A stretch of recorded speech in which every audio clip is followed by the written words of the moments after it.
জাগরণী মিত্র reiki training সেন্টারের সকল দর্শক বন্ধুকে বিশেষ শুভেচ্ছা আর স্পেশালি থ্যাঙ্কস যারা আজকে এই ইন্ট্রোডাকশন শোনার জন্য আমার সামনে রয়েছেন। এখানে অনেকেই ইনভাইটিস ছিলেন, বাট আপনারা এসে পৌঁছেছেন তার জন্য আপনাদের অনেক অনেক ধন্যবাদ। আজকে আপনারা অলরেডি জেনেছেন আমরা কথা বলবো রেইকি নিয়ে।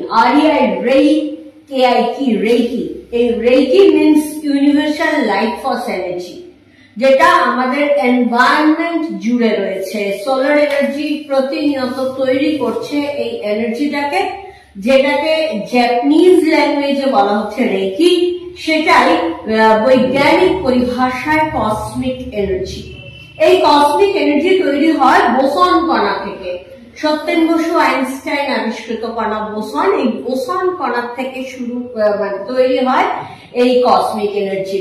তো বোসন কণা সম্পর্কে জানলে আমরা দেখবো এটা একটা পজিটিভ এনার্জি, একটা পজিটিভ কণা। তো অনেকগুলো পজিটিভ কণা একত্রিত হয়ে যে এনার্জিটা তৈরি করছে সেটা মাস্ট বি একটা পজিটিভ এনার্জি। এই পজিটিভ এনার্জির মাধ্যমে এনভায়রনমেন্ট থেকে এই পজিটিভ এনার্জির মাধ্যমে আমরা যদি কোনো ট্রিটমেন্ট করি, আমাদের শরীরে কোথাও যদি কোনো টক্সিন ব্লকেজ থাকে, সেই ব্লকেজটাকে যদি আমি রিমুভ করি, আমার ইচ এন্ড এভরি সেলে প্রতিনিয়ত যে টক্সিন জমছে, টক্সিন গুলোকে যদি বশ করতে চাই, তাহলে আমাদের সব থেকে সোজা উপায় হচ্ছে রেইকি শেখা। এই রেইকি যে ট্রিটমেন্ট মেথড, এটা 1890s এ ডক্টর মিকাও উশুই নামে একজন জাপানিজ রিসার্চার রিইনভেন্ট করেছিলেন বুদ্ধিজম থেকে। বুদ্ধের সময় যে বুদ্ধ টাচ করে মানুষকে ভালো করতেন, তার পদ্ধতি লেখা ছিল লোটাস সূত্রা, এবং এই লোটাস সূত্রা উনি পেয়েছিলেন জেন মনেস্ট্রিতে, ইন্ডিয়ার টিবেট বর্ডারে জেন মনেস্ট্রিতে রিসার্চ করতে গিয়ে। এবং তারপরে উনি এটাকে রিইনভেন্ট করার পর আমাদের সাধারণ মানুষের সাহায্যার্থে এটাকে উনি এনেছিলেন সাধারণ মানুষের কাছে, যে এই ট্রিটমেন্ট মেথডে আমাদের কোনো কিছু খেতে পড়তে মাখতে কোনো কিচ্ছু করতে হয় না। এখানে জাস্ট কিচ্ছু লাগে না, নিজের পরিষ্কার দুটো হাত ছাড়া কিচ্ছু লাগে না। কোনো এক্সট্রা অ্যাপারেটাস নেই, কোনো কিছু ক্যারি করার ব্যাপার নেই, কোনো কিছু ধারণ পালনের ব্যাপার নেই। এবং সব থেকে বড় জিনিস, আপনারা এখানে উনি যেটা বললেন যে আমার ফ্রোজেন শোল্ডার ঠিক হয়েছে, এখানে জিম করে 100% জিম, যেটা থেরাপিউটিক জিম করে নিশ্চয়ই এটা সম্ভব। কিন্তু যে কোনো পেশেন্টকে আমরা কি জিম করাতে পারবো? একটা ক্যান্সারের প্রচন্ড যন্ত্রণায় কষ্ট পাচ্ছেন কোন মানুষ, তাকে কি জিম করে আমি সুস্থ করতে পারি? সামান্য ফুড পয়জন হয়েছে, 10 বার যাচ্ছে আসছে, জিম করানো যাবে? মেডিসিন আমরা অলরেডি এখন জেনে গেছি আমাদের মেডিসিনের কত সাইড এফেক্টস আছে। আজকে সারা পৃথিবী মেডিসিন থেকে সরতে চাইছে alternative medicine.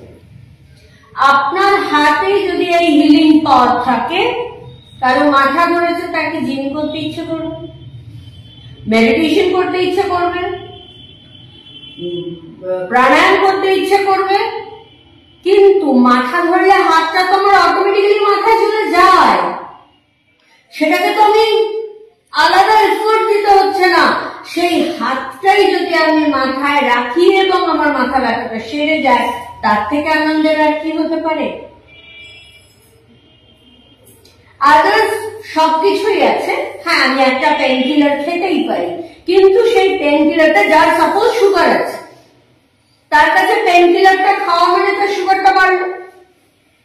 Otherwise pen কিলারের side effect সম্পর্কে আমরা জানি। মেয়েদের যখন পিরিয়ড হচ্ছে, সেই সময় যদি তার যে পেট ব্যথাটা করছে, তখন কি সে জিম করবে? জিম করা বারণ তখন। কিন্তু যদি পেটে নিয়মিত রেগুলার প্র্যাকটিস করলে উইদিন 2 months কোনো রকম কোনো পেট ব্যথা যদি না থাকে, তার থেকে ভালো আর কি হতে পারে? রেকি হচ্ছে আমাদের সব সময়ের বন্ধু। অনলি 2 days ওয়ার্কশপে রেকি শেখা যায়। রেকি চিকিৎসা ওয়ার্ল্ড হেলথ অর্গানাইজেশন দ্বারা স্বীকৃত চিকিৎসা পদ্ধতি, drugless method and harmless treatment method. অর্থাৎ আপনি চেষ্টা করেও এর কোনো নেগেটিভ সাইড এফেক্টস জোগাড় করতে পারবেন না। ভুল করুন, আপনি জিম ভুল করলে ক্ষতি আছে, যোগা ভুল করলে ক্ষতি আছে, প্রাণায়াম ভুল করলে মারাত্মক ক্ষতি আছে, ভুল ওষুধ খেলে তার তো কথাই নেই। যদি রেকি আপনি ভুল করলেন দিনের পর দিন, কোনো সাইড এফেক্টস নেই। আমি all India yoga trainer certificate প্রাপ্ত, সারা ভারতের যে কোনো জায়গায় আমার ওই সার্টিফিকেটের দৌলতে আমি যোগা স্টুডিও করতে পারি। আমি কলকাতার বিখ্যাত কোনো যোগা সেন্টারের সেক্রেটারি ছিলাম, বাট আমি যোগার প্রচুর প্রচুর এফেক্ট, ভীষণ ভালো জিনিস, ব্র্যাকেটে যদি কেউ প্রপারলি করে, যদি কেউ ভুল ব্রিদিং এ করে মারাত্মক সাইড এফেক্ট। যোগা ক্লাস সপ্তাহে একদিন, যা শেখানো হলো বাড়ি চলে গেল, পরের উইক বিয়ে বাড়ি আছে এলো না, তারপরের উইক এলো, অর্থাৎ 15 ডেজ বাদে যখন সে আসছে তখন দেখা গেল সে ভুল করেছে। 15 ডেজ সে থেরাপিউটিক যোগা যদি ভুল করে তার রোগটা কমার থেকে বেড়ে যায়। বাট রেকি যখন আমার কাছে চেক আপে আসছে দেখছি ভুল করেছে, তার আর যাই হোক ক্ষতি হয়ে গেছে। আমরা বৃদ্ধাশ্রমে শেখাই, যে সমস্ত বৃদ্ধাশ্রমে ফ্রিতে মানুষকে রাখা হয় 75 অ্যাবাভ। তো 75 অ্যাবাভ মানে এখানে মেবি কারো যদি মনে হয় আমরা কি শিখতে পারবো, 75 অ্যাবাভ। এবং আমি যাদের শিখিয়েছি নবনের বৃদ্ধাশ্রম, প্রথম আমার নবনের বৃদ্ধাশ্রম দিয়ে আমার এক্সপেরিমেন্ট শুরু হয়েছিল, যেখানে একটা ডরমেটরি ছিল, যেখানে যে ডরমেটরিতে দিদারা উঠতে পারতেন না, বেডরিডেন, ম্যাক্সিমাম বেডরিডেন। তো ওখানে যারা চলতা ফিরতা দিদাদের এনে বসিয়ে আমরা ক্লাস করেছিলাম। এবার ওনারা তো ভুল করতেই পারে, 90-95 তাদের সব বয়স, তার জন্য আমাদের যারা অ্যাসিস্ট করেন ওরা গিয়ে 21 ডেজ প্র্যাকটিস করতে হয়। 2 দিনের ওয়ার্কশপে শেখার পর 21 ডেজ প্র্যাকটিস করতে হয়। তো ওনারা গিয়ে ওদেরকে মানে একজন করে যেতেন, সবাইকে একদম ড্রিল করানোর মতন প্র্যাকটিস করি 21 ডেজ করলেন। এবং মাঝখানে বাদে ওদের যিনি ডিরেক্টর, উনি মানে নোবেল শান্তি পুরস্কার মাদার টেরেসা পেয়েছিলেন, নোবেল শান্তি পুরস্কার, সমাজ সেবার পুরস্কার নয়, কিন্তু সমাজ সেবার পৃথিবীর সর্বোত্তম পুরস্কার যে ভারতীয় পেয়েছেন তার নাম মিসেস অলকা মিত্র। এবং এই অলকা মিত্র জেন হ্যারিসন অ্যাওয়ার্ড সোশ্যাল ওয়ার্কের জন্য। এবং অলকা মিত্র তখন নবনীর বৃদ্ধাশ্রমের তখন উনি ডিরেক্টর, তো উনি আমাকে ফোন করলেন, যা বসে নিয়ে একবার তোমাকে আসতে হবে। কেন, কি হলো? মানে ওনাদের কারো শরীর খারাপ? বললো না, সবাই ভীষণ ভালো আছে, মারামারি করছে নিজেদের। সে কি কথা, নগরের বৃদ্ধাশ্রমের মতন জায়গায় মারামারি হচ্ছে কেন? দিদারা অত বয়স্ক, স্কুলে এসে একবার দেখো না, তুমি এখন ওদের কাছে ভগবান। কারণ এনারা বেডরিডেন ছিলেন, ওনারা এখন চলতা ফিরতা, তুমি ওদের কাছে ভগবান হয়ে গেছো, তুমি এসো, এখন আর আমার কথা শুনছে না। তো গেছি, গিয়ে দেখা গেল আপনি উঁচুতে বসবেন, এই শুভাশিস ওনার একটুখানি ব্যবস্থা করে দাও। তো গেলাম, কি সমস্যা না, ওনাদের একটা মানে ডরমেটরি নয় ঠিক, মানে একটা টিভি আছে, একটা রুম, সেখানেতে বসে ওনারা, কমন রুম বলা যায়, সেখানে বসে ওনারা টিভি দেখেন। আর যে দিদারা এতদিন কিনা শয্যাশায়ী ছিলেন তারা তো টিভি দেখতে ওই ঘরটায় যেতে পারতেন না, এখন তো সবাই চলতা ফিরতা, সবাই পৌঁছে যাচ্ছে। এতদিন যে সিরিয়াল গুলো তারা দেখতো, মাঝ পথে উঠে তো সিরিয়াল গুলো ভালো লাগে না, ওরা কেউ নিউজ শুনতে চাইছে, কেউ সিনেমা দেখতে চাইছে, বসার জায়গা নিয়ে ঝামেলা হচ্ছে, মহাজালা। এটা খুব সহজ, আমার কাছে একটা সলিউশন ছিল, একটা টিভি গিফট করা। ওনাদের ডরমেটরিতে একটা টিভি গিফট করে দিলে এনারা চলে যায়, যেটা নিজে বসে টিভি দেখতে পারবে। কিন্তু আমার মাথায় জাস্ট দুষ্টু বুদ্ধি খেলা যাকে বলে সেটা মাথায় আসলো। আমি বললাম যে তোমরা কে কি জানো বলো, কে আচার বানাতে জানো, কে বড়ি বানাতে জানো, কে উল বলতে জানো, যে যেটাতে এক্সপার্ট তার লিস্টিং হলো। আমি ফার্স্ট র মেটেরিয়াল গিফট করলাম, ওনাদের প্রোডাকশন শুরু হলো। কারণ ওদের বিরাট বড় কিচেন দেখেছি, 8 ঘন্টায় রান্না হয়েছে। একদম ফ্রি, তো তাদের তো আর বিরাট চপচশ অনেক আইটেম না, তো সারাদিন রান্নাঘর ফ্রি করে থাকে। তো সিস্টেম চালু হলো, ওনাদের প্রোডাকশন চালু হলো। ওনাদের তো রোল নাম্বার আছে, রোল নাম্বার কোড নাম্বার করে ওনাদের ব্যাংক অ্যাকাউন্ট হলো। এবং পরের বছর আমার জন্মদিন পালন করলেন ওনারা, যখন মেজরিটি দিদার অ্যাকাউন্টে 50,000 টাকা রয়েছে। নিজেদের টাকায় ওনারা মেশিন কিনে ফেলেছেন, সেলাই মেশিন, বড় রকমের প্রোডাকশনে চলে গেছেন তারা। তো 90 থেকে 95 দিদারাও কিন্তু সচল হয়েছিলেন, শিখে নিজেরা রেগুলার প্র্যাকটিস করে। ওনাদের কেউ অসুস্থ হলে ওনারা বাকিরা ট্রিটমেন্ট করে দিয়ে, এবং এইভাবে বৃদ্ধাশ্রমে আমি ফ্রি শেখাই। যদি আপনাদের চেনা জানা কোনো বৃদ্ধাশ্রমে মনে করেন আপনারা আমাকে বলতে পারেন, আমি তারা যদি ইন্টারেস্টেড হয় আমি ফ্রি শেখাই। তো আমার এই নগরের বৃদ্ধাশ্রমের গল্পটা এই জন্যই করা যে ওই এজের মানুষ যদি পারে তাহলে এক্সপেক্টেড সবাই পারে। আমার সব থেকে ছোট স্টুডেন্টটি 3.5 বছরের, সে এখন হিলার। তো কাজেই বয়স সীমা বলতে কিছু নেই। আর এই বয়স সীমার জায়গা থেকে বলা যায় কোনো এডুকেশনাল কোয়ালিফিকেশন এখানে ম্যাটার করে না। 2 দিনের ওয়ার্কশপে আমরা যেটা ফার্স্ট শেখাই সেটা হচ্ছে কি করে নিজেকে হিল করা যায়, মাথার চুল থেকে পায়ের নখ পর্যন্ত যাবতীয় রোগের ট্রিটমেন্ট কি করে আপনি নিজের ওপর করতে পারেন। রেকি সবসময়, সাঁতার যেমন অনলাইনে শেখা যায় না, রেকিও অনলাইনে শেখা যায় না, অবশ্যই অফলাইন ক্লাস হবে। 2 দিনের ওয়ার্কশপ হবে। আমরা এখানেই ক্লাস করতে ইন্টারেস্টেড। শুভাশিস আমার ভীষণ প্রিয় ছাত্র এবং ভাই। শুভাশিসের রেকি শেখা আছে, কাজেই ওর এটা একটা শখ যে এখানেই ক্লাস হবে। তো 2 দিনের এই ওয়ার্কশপে আপনারা যদি জয়েন করেন, ধরে নিন আমরা দুপুর থেকে সন্ধ্যা অবধি ক্লাস করব, 2 দিনে আমরা শিখবো আপনার যারোগ আছে যারোগ নেই, নিজের ওপর আপনি কি করে সেটা অ্যাপ্লাই করে নিজে সুস্থ হতে পারবেন, ফ্যামিলি মেম্বারদের উপর আপনি কি করে অ্যাপ্লাই করতে পারবেন। এটা হচ্ছে ফর বেসিক কোর্স।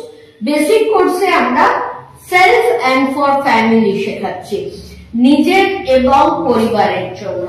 নিজেকে এবং পরিবারের মানুষদেরকে কি করে হেল্প করা যায়, সুস্থ রাখা যায়, বা যার কোনো রোগ নেই তার যাতে সহজে রোগ না আসে সেটাকে আমরা কি করে কভার করতে পারি।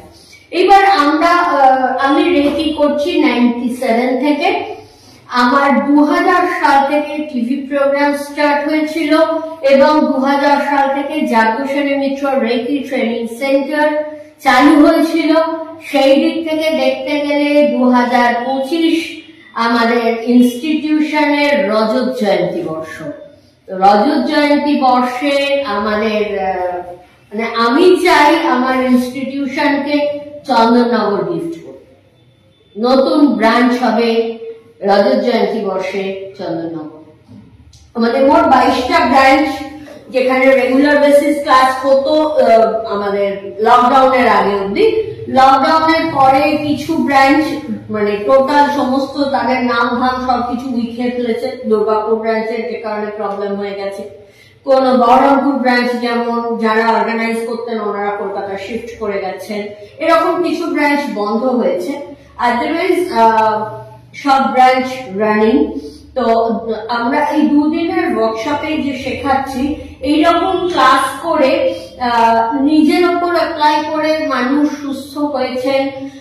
মোটামুটি যাদের মানে সার্জারি অ্যাভয়েড করা গেছে তার মধ্যে সবার আগে সব থেকে বেশি উপকৃত দেখা যায় হার্ট ব্লকেজ,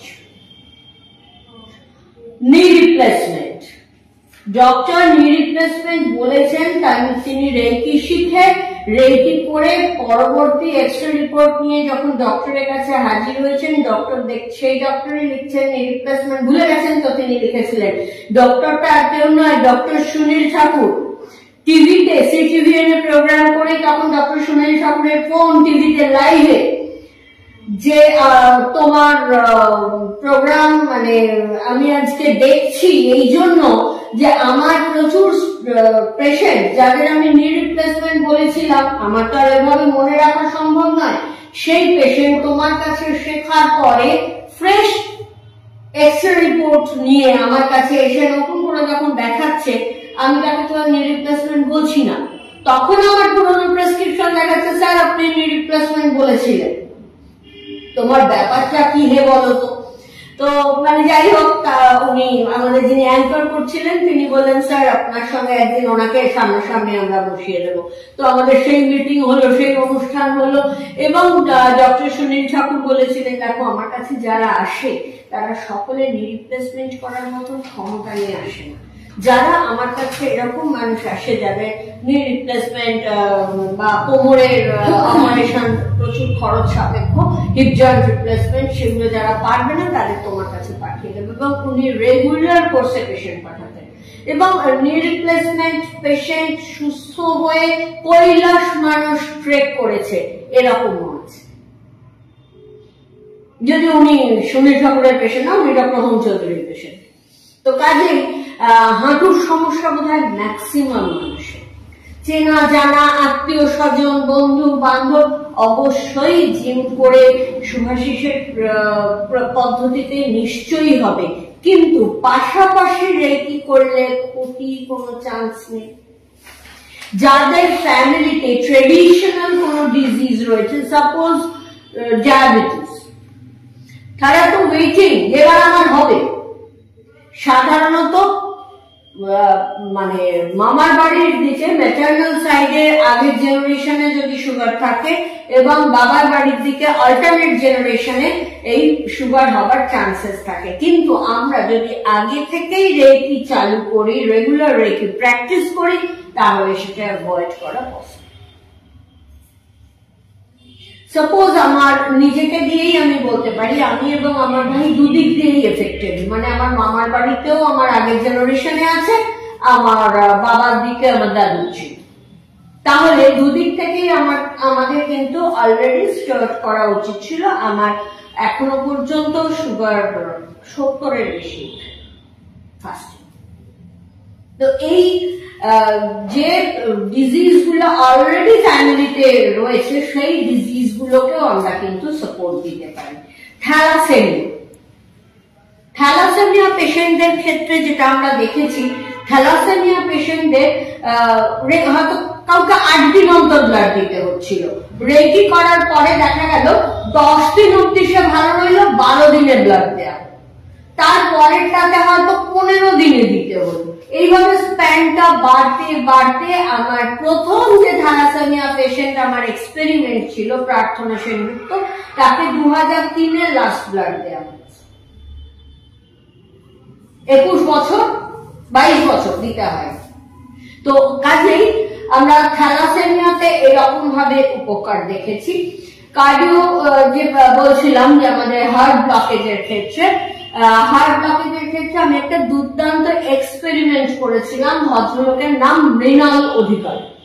ওনার প্রচন্ড চেস্ট পেইন হতো, যখন নাকি চেস্ট পেইন হতো মানে প্রচন্ড রকম অবস্থা, তার জন্য মেয়ের বিয়ের টাকা দিয়ে ওনার বাইপাস সার্জারি হওয়ার কথা।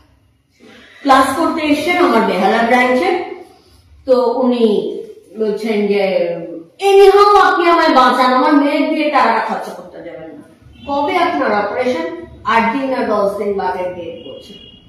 তো আমি বললাম আপনি টাকা না দিলে ডাক্তার তো আর জোর করে কাটবে না আপনাকে, কারণ 8-10 দিনে তার ম্যাজিক কিছু রেখে করে লাগাবে না। বলছে আসলে আমার না প্রচন্ড চেস্ট পেন হয়। তখন আমি এমন করতে থাকি, সব লোক জোর করে আমাকে অপারেশনে নিয়ে যাচ্ছে, বাড়ির লোকেরা আমার জোর করেই অপারেশন করাচ্ছে আমার মেয়ের বিয়ের টাকাটা দিয়ে।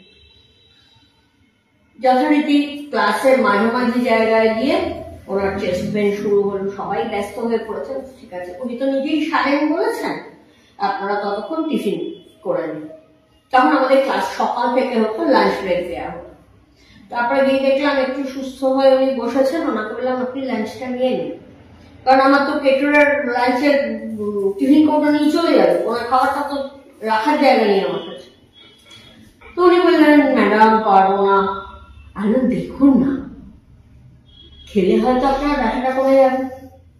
হ্যাঁ চলে গেলেন খেতে। আমার নিজের না একটা অপরাধ বোধ কোথাও যাবে যে আমার একটু মাথা ধরে রেখে আমার খেতে ইচ্ছে করে। সেখানে ওনার নাম চেস্ট পেন ছিল, আমি আমার টিফিন ক্যারিয়ার খালি করবো বলে আমি খেতে পাঠিয়ে দিলাম।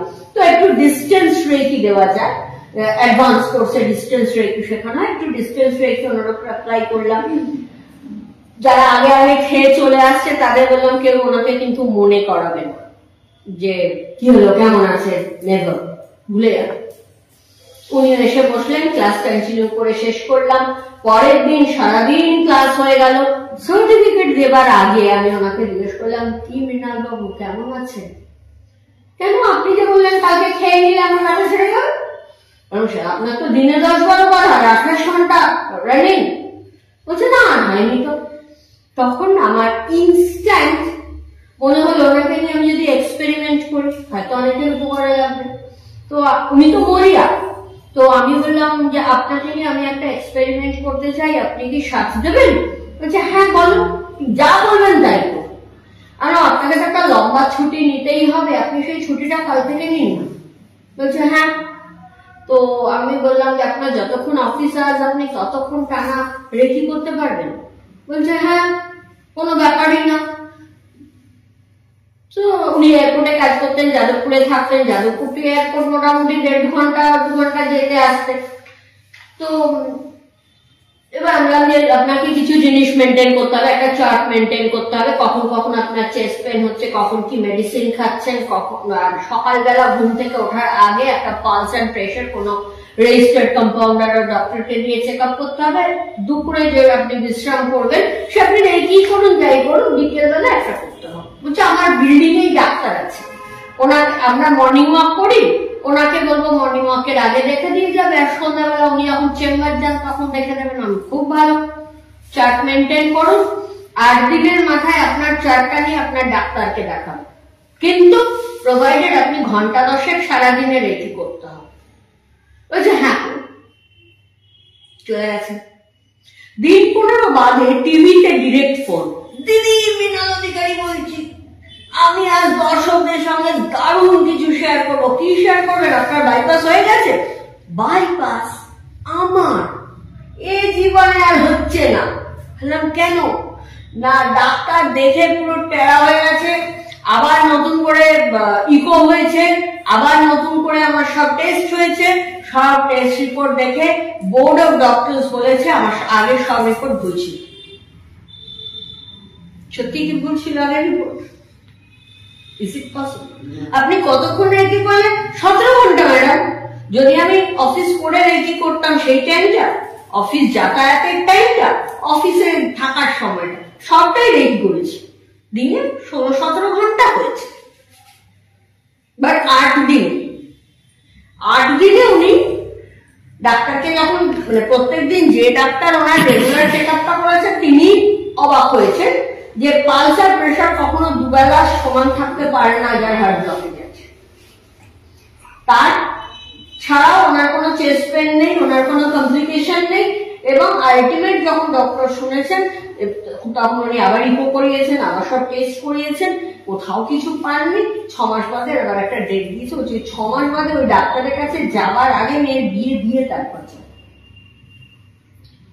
তারপর শুরু হলো। উনি ওই যে প্রচন্ড একটু বক্তিয়ার খিলজি ভদ্রলোক, উনি এয়ারপোর্টে যে চাকরি করতেন সবাইকে তো বলতে এই চললাম আমি বাইপাস করতে, আর বোধহয় ফিরবো না, এই করবো করবো, সেই করবো, লম্বা ছুটি নেবো।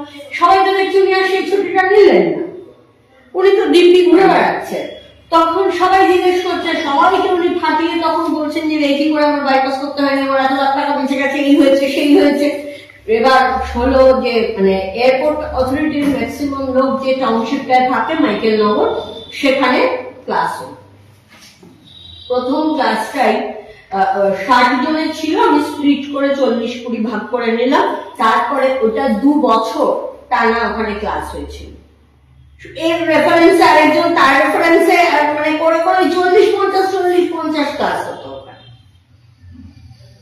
তাছাড়া প্রত্যেক ক্লাসে রেফারেন্স মৃণাল অধিকারী অফুরন্ত। তো বাইপাস সার্জারির মতন সার্জারি যদি অ্যাভয়েড করা যায়, প্রোস্টেট অপারেশন অ্যাভয়েড করা যায়, গল স্টোন অ্যাভয়েড করা যায়, কিডনি স্টোন অ্যাভয়েড করা যায়, মানে এগুলো আমরা প্রতিনিয়ত দেখি যে সার্জারি গুলোকে আমরা হামেশাই অ্যাভয়েড হতে দেখি। রেকি ট্রিটমেন্ট এতটাই পাওয়ারফুল ট্রিটমেন্ট, যে কোনো ক্রনিক ডিজিজকে সুস্থ করতে সক্ষম, ইনস্ট্যান্ট হওয়ার জিনিস ইনস্ট্যান্ট সারতে সক্ষম।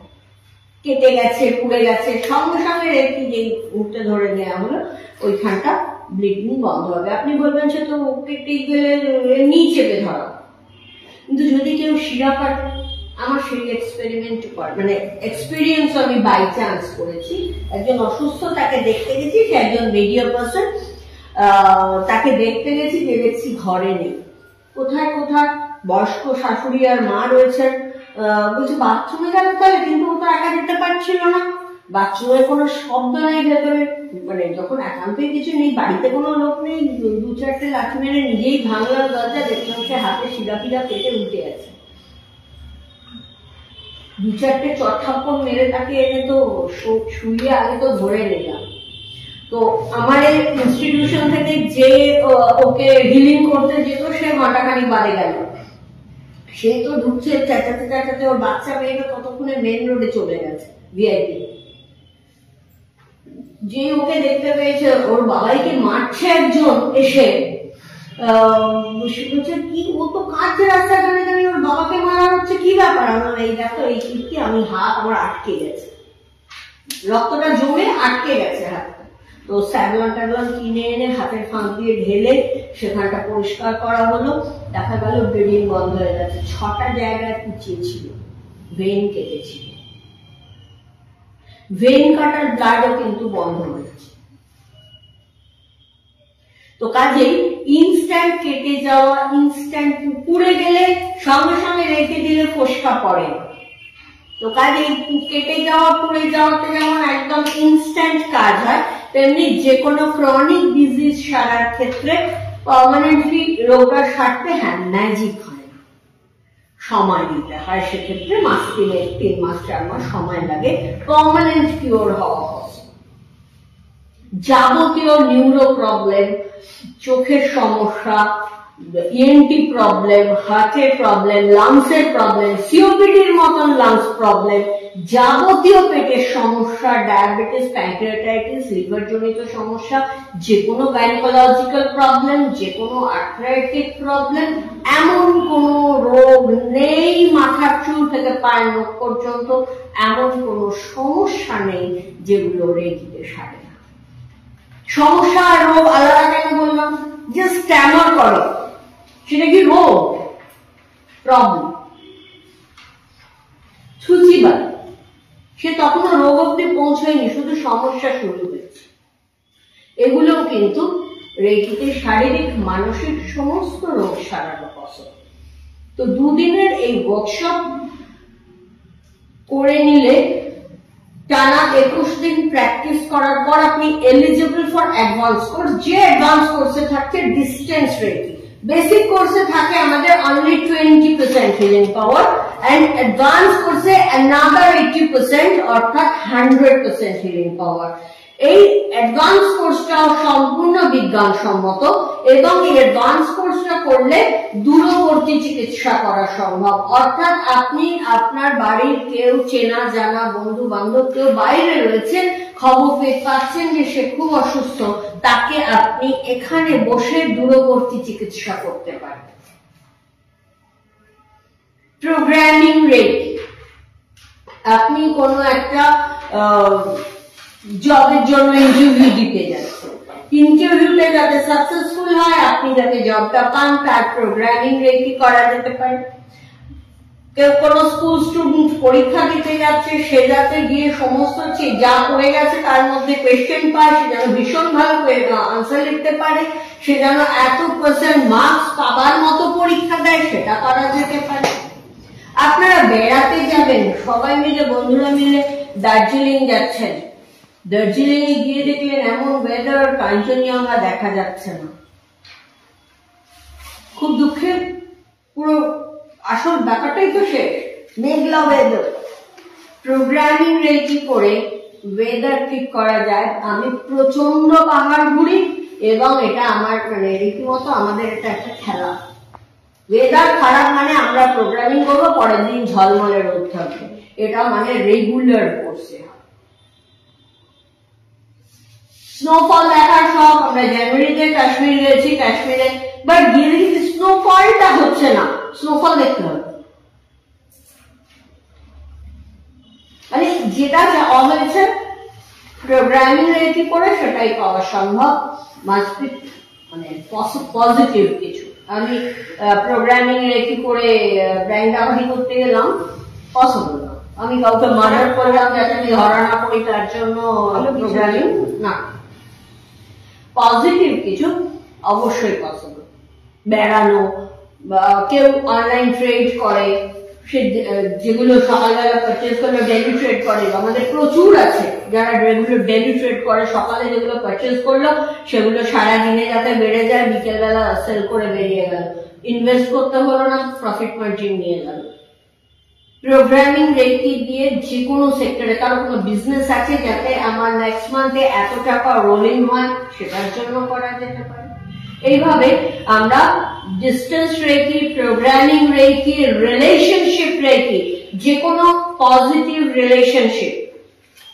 জানি শাহরুখ খানের সঙ্গে রিলেশন করব সেটা হবে না, বাট কোন রিলেশনশিপ রেকি যেটা দুই ভাইয়ের হতে পারে, বাবা মার সঙ্গে ছেলে মেয়ের হতে পারে, হাজবেন্ড ওয়াইফের হতে পারে, বন্ধুদের মধ্যে হতে পারে, যাতে রিলেশনশিপকে সুন্দর করার জন্য, স্ট্রেনথেন করার জন্য রেকি করা যেতে পারে অ্যাডভান্স কোর্সে শিখে। উইশ ফুলফিলমেন্ট, আমরা ভীষণ ভালো, আমার উইশ আমি একটা ফ্ল্যাট কিনবো, কিন্তু যেন কোনো মতেই হয়ে উঠছে না, সেটাকে যাতে ওই যে গাঁটগুলোর জন্য আটকাচ্ছে, যেটার জন্য হয়ে উঠছে না, সেইটাকে পেরোনোর জন্য উইশ ফুলফিলমেন্টের জন্য রেকি করা। এটা এইগুলো নিয়ে হচ্ছে আমাদের অ্যাডভান্স কোর্স। তো আপাতত বলুন কি প্রশ্ন, আপনাদের মধ্যে কি প্রশ্ন রয়েছে এটা পড়ে বা যেটা বললাম এগুলো শুনে, কি ধরনের প্রশ্ন? ঠিক আছে, পড়ার দরকার নেই, পরে বাড়িতে পড়বেন। প্রশ্ন কি যাচ্ছে? প্রশ্ন বলতে এই প্রোগ্রামিং রেকিটা যেটা আপনি বললেন, এটা একটু ইন্টারেস্টেড মানে আমার লাগছে, কারণ আমি শারীরিক দিক দিয়ে যেটা প্রথমের দিকে ছিল সেটা তো ধরুন মানে ওটা ওই রকম স্টেজে এখনো যায়নি। তো আমার ওই হিল আমি চাইছি নিজেকে নিজের মধ্যে আনার জন্য, কারণ আমার একটু নানা রকম সমস্যা হচ্ছে, মেন্টাল এরকম ধরনের, নিজের ওপরে কন্ট্রোলটা চলে যাচ্ছে, এই ধরনের কিছু কি এইভাবে বেসিক কোর্সেই আপনি প্রথম কথা যেটা আপনার মেন হচ্ছে আপনার কনফিডেন্স লেভেল বোধহয়, হ্যাঁ এটা কমে যাচ্ছে না।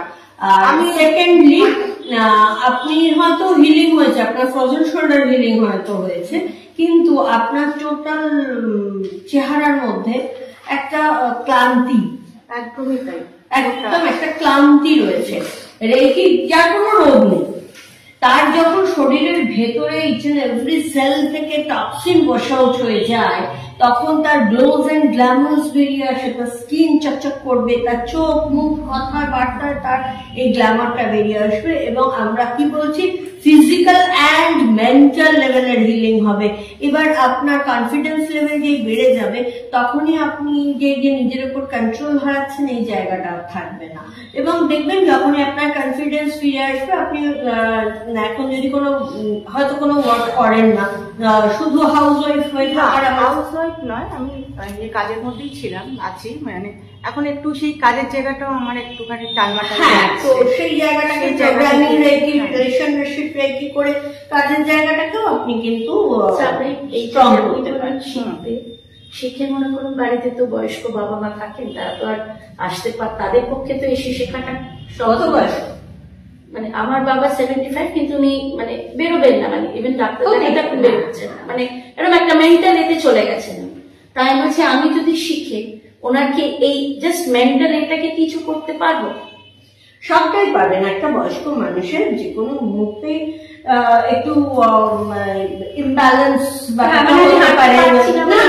ফিজিক্যাল, আমি ফিজিক্যাল লেভেলের বলছি, ফিজিক্যাল যে সমস্ত ডায়াগনোসিস যে লেভেল গুলো সেগুলো ইমব্যালেন্স হতেই পারে। আপনি যদি ওনাকে ইন জেনারেল রেখে করেন তাহলেই একদিক থেকে যেমন উনি মেন্টালি যেটা আপনার মনে হচ্ছে যে উনি একটা কোথাও ডিপ্রেশনে যাচ্ছেন, সেই ডিপ্রেশনটা থেকে যেমন বের করে আনতে পারবেন, ফিজিক্যালি যাতে কোনো প্যারামিটার যাতে ইমব্যালেন্স না হয় সেটাও রেগুলার কোর্সে করতে পারবেন। আপনি প্রথমে ধরুন 2 দিনের ওয়ার্কশপ করলেন, বেসিক কোর্স শিখে আপনি ওনার উপরে টাচ করে আপনাকে করতে হচ্ছে, বাট যখন আপনার নিজের উপর কনজিকিউটিভ 21 ডেজ হয়ে যাচ্ছে, আপনি এলিজিবল ফর ডিস্টেন্স রেখি, আপনি 2nd ডিগ্রি শিখে আপনি ওনাকে রেগুলার ওনাকে টাচ করে হয়তো উনি তখন রেগুলার হয়তো করতে দিচ্ছেন না, বা দুজনে উনি ভালো আছেন তো হয়তো একটু বেরোচ্ছেন, কিছু করছেন, টিভি দেখতে ব্যস্ত, মানে আপনার সময়ের সঙ্গে উনি হয়তো তাল মেলাচ্ছেন না, আপনি ডিস্টেন্স রেখে দিয়েই ওনাকে ট্রিটমেন্ট করে দিতে পারেন।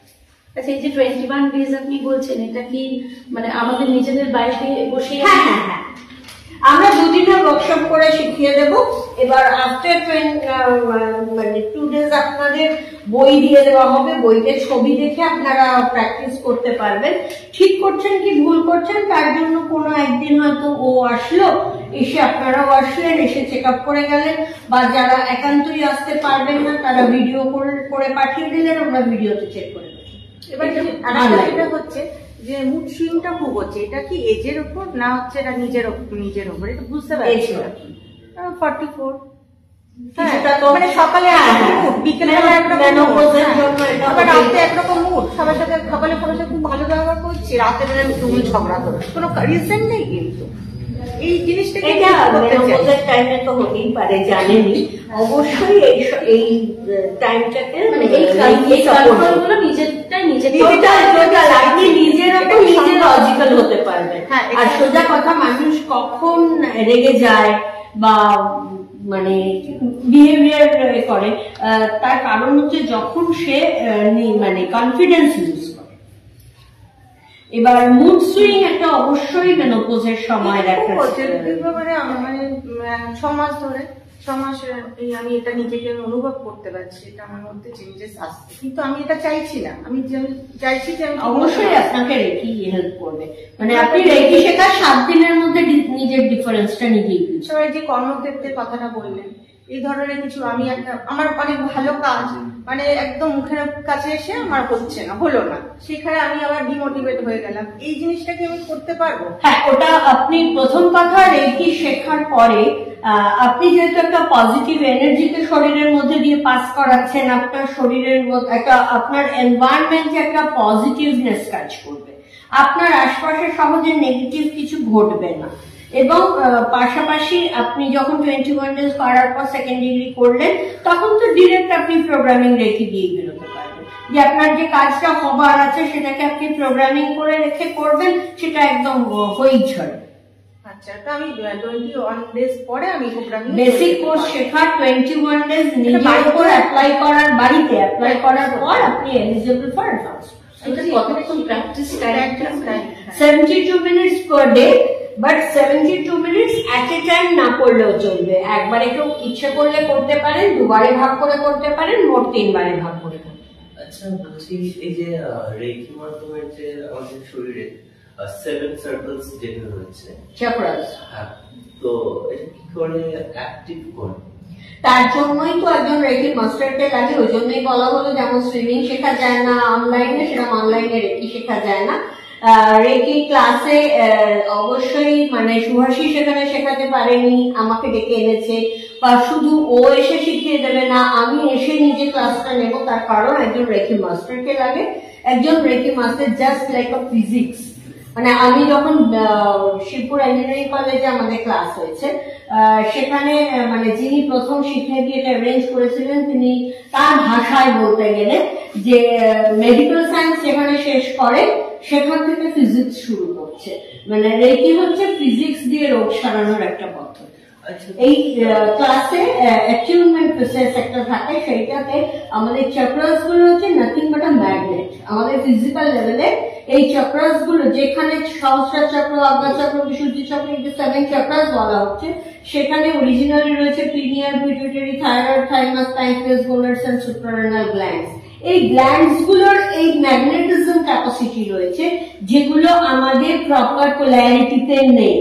একজন মাস্টার যখন ক্লাস করাচ্ছে, তার যে টিউনেশন প্রসেস, তার মধ্যে দিয়ে আমরা পিনিয়াল, পিটুইটারি, থাইরয়েড এন্ড থাইমাসকে আমরা ম্যাগনেট গুলোকে পোলারিটিতে আনবো।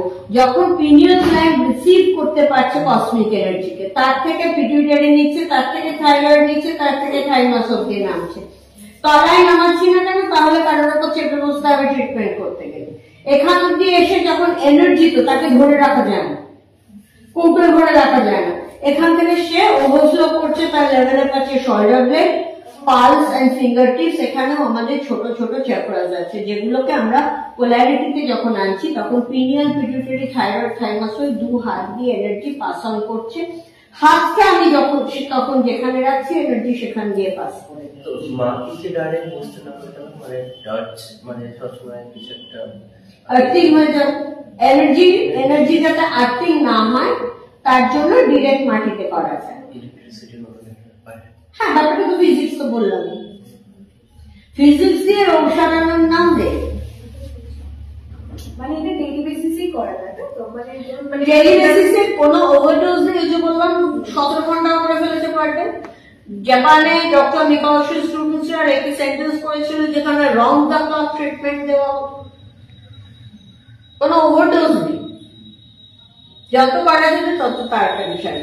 মানে মানে অনেক সময় কিছু কি একটা হঠাৎ রাগ হয়ে গেল, মানে সেই সময় মেন্টাল নিজেকে কুল করার জন্য জাস্ট, হ্যাঁ, আমরা কোন পয়েন্টে কোথায় কেন রেখে দেবো। 24 পয়েন্টস মিনিমাম 3 মিনিট করে রেখে দিতে হবে, তাই নিয়ে 72 হচ্ছে। এই 72 মিনিটসের এই যে প্রত্যেকটা 24টা পয়েন্টে কোন পয়েন্ট কোন কোন অর্গানকে কভার করছে, কোন কোন ডিজিজকে কভার করছে, আমরা শিখিয়ে দিচ্ছি। তো আপনি জানলেন যে আমার রাগ হলে আমার মেন্টাল স্টেবিলিটির জন্য আমার এমন জায়গায় রেখে দেওয়া হচ্ছে, সেখানে তখন যখন রেকিটা আপনি দিচ্ছেন তখন আপনার কুলনেস এসে যাচ্ছে।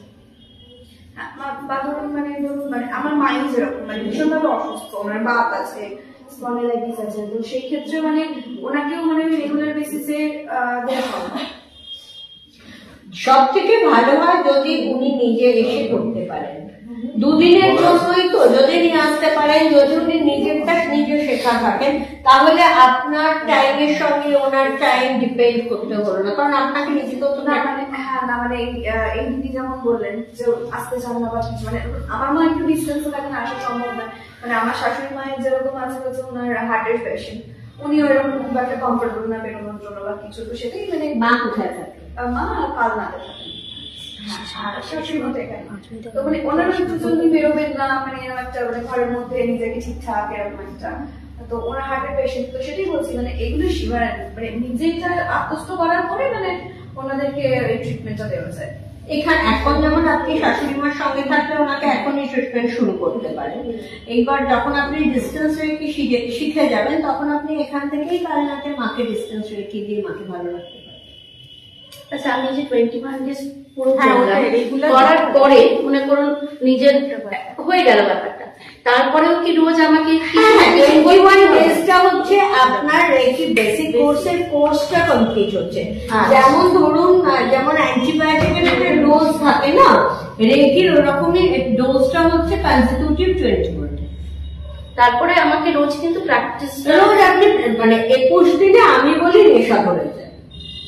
যে ফ্রেশনেসটা পাওয়া যায় এটা করার পরে, যে এনার্জিটা পাওয়া যায়, তারপরে মানে মুখটা দেখলে চকচক করছে, বন্ধুরা বলছে নতুন কোথাও ফেসিয়াল করেছিস নাকি, এইগুলো যখন হয় তখন তারপরে কি আর ছাড়তে ইচ্ছে করে, তখন দেখবেন রেগুলার কোর্সে হয়ে গেছে। যদি কোনোদিন কেউ হয়তো 72 মিনিটস করার সময় পেল না, শর্টে কিভাবে আমরা 15 মিনিটে করতে পারি সেটাও শিখিয়ে রাখা হবে। আফটার 21 ডেজ যেদিন আপনার কোনো বিজি শিডিউল রয়েছে সেদিনকে আপনি 15 মিনিটে করে দিন। কারা কারা মনে করছেন ক্লাসটা করা যায়, কবে করতে চান? 21 ডেজ বলেছেন, এটা কি প্রত্যেক দিন মানে 21 এর পর 21 days consecutive 21 days দুদিন শেখাবার পর টানা সেটাই বলছি, আমায় করতে হবে, আমাকে করতে হবে, আপনি 2 দিন করবেন। আমি 2 দিনের ক্লাস নিয়ে নেব, আমি চলে যাওয়ার পর আপনাদের 21 দিন শুরু হচ্ছে, আপনার ফুল ক্লাস কমপ্লিট হয়ে যাওয়ার পর 21 ডেজ আপনি বাড়িতে প্র্যাকটিস করবেন। ঠিক করছেন কি ভুল করছেন, ধরুন 3 দিন কি 4 দিন বাদে আপনারা একটা ডেট রাখতে পারেন, 7 দিন বাদে একটা ডেট রাখতে পারেন, ও আসলেও আপনাদের পুরো সামনাসামনি চেক আপ করে যার যা কিছু কোয়েরি মিটিয়ে দিয়ে চলে গেল। আর যদি মনে করেন না আপনি আসতে পারলেন না, আপনি ভিডিওস পাঠালেন বা আপনি ভিডিও কল করে কিভাবে প্র্যাকটিস করছেন দেখিয়ে দিলেন, দেখে নিলাম, মানে সেটা এমন না 3 মিনিট করে হাত থেকে পরপর ড্রিলের মতন আপনি হাতগুলো শিফট করে করে দেখিয়ে দিলেন, আমি এইভাবে করছি, আমরা সেইভাবে দেখে দিলাম, দিয়ে আপনার ভুল ত্রুটিগুলো দেখে দিলাম। মানে একবার এটি শেখার পরে চেক আপের জন্য লাইফ লং ফ্রি।